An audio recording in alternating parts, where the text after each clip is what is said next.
Olá, bom dia. Hoje nós vamos falar um pouco sobre lógica e organização e arquitetura de computadores. Meu nome é Daniel Berg, curso Análise e Desenvolvimento de Sistema. Hoje vamos falar um pouco sobre as memórias, o que são e para que servem as memórias. As memórias de computadores são circuito eletrônico ou magnético que têm uma capacidade de armazenar dados a serem processados. Tipo de memórias. As memórias podem ser primária, memória interna, e as memórias secundárias, memória externa. A memória primária fica ligada aos componentes da CPU. Um exemplo de memória interna: RAM, ROM, registrador e range. A memória RAM é responsável pelo acesso direto aos dados. A memória ROM também é chamada por memória de leitura, já vem instalada de fábrica na placa-mãe. Tipo de memória não é volátil, permite que o estado faça preservado ao mesmo que a máquina esteja desligada. Os registradores localizam internamente na CPU, que já tem a finalidade de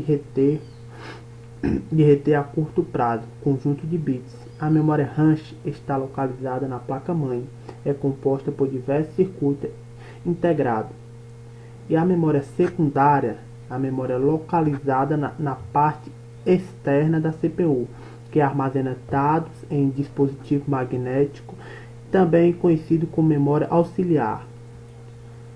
Elas são utilizadas para armazenar informações de maneira gravada, auxiliar as memórias as primárias que não é volátil. Exemplo: disco rígido, CD, DVDs e disquetes. Hierarquia de memória. A hierarquia de memória é representada geralmente por uma pirâmide relacionada aos diversos tipos de memórias são utilizadas. Otimizar diz que acompanha de processador reduzir o tempo, organização e acesso aos dados. A pirâmide mostra a relação de custo, desempenho e capacidade de cada memória.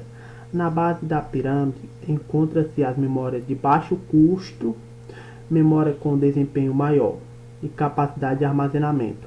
E no topo da pirâmide podemos encontrar as memórias de custo mais elevado, menor capacidade de armazenamento e maior desempenho. Conclusão. Podemos concluir se a maneira em os computadores ficam impossibilidade de armazenar dados e processar informações, as memórias interferem diretamente no desempenho do computador. Os usuários utilizam a memória dos computadores para armazenar informações. Muito obrigado.